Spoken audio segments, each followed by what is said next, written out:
Humana maglaog, guys, ang anay. Tambaktin humana maglaog. Nagtituyo na.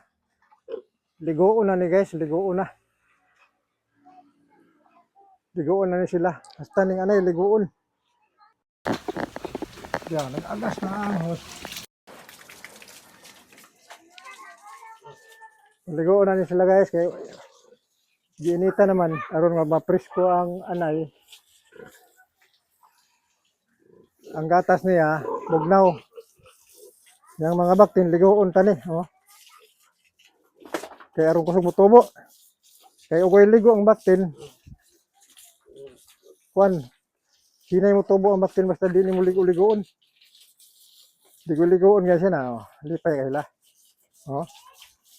Oh. Musugat pa sa kuan. Oh.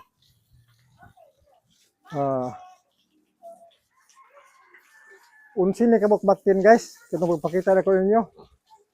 Namatay ang kuan ani guys. Upat.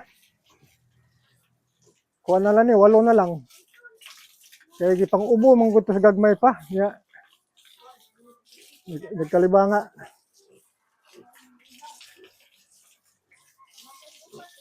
Aw, pito di ay.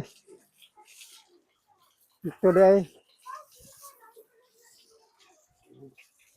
Muna pabugnawan yung anay guys. Di pa kasi sila guys nga giligo.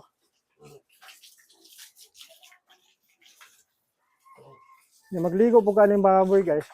Imo gini siyang tagbawon og kuligo kanang mabugnawan gyud mayo kayo gimo ning alangon mapas mo. Mapas mo mga baboy. Imo gini pabugnawag mayo kaya ron nga dili mapas mo alangon. Kana kay mabugnawan gyud yung panit. Dala pong limpyo sa tutoy guys ba. Kaya may mga buling-buling di matutoy sa anak. Yan pasawan ato sa lag tubig. Buhawon siya na may uminom. Ang baktin musugat siya sa tubig ang baktin kami inom po do.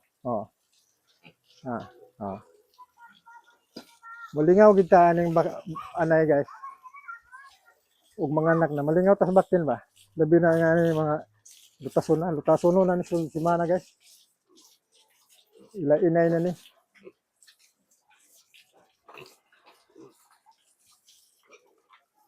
Okay, hapit naman po manguwag ning anay guys. I-ay raman ning among ipaburos sa anay dire guys, i-ay. Dili man kanang nailak.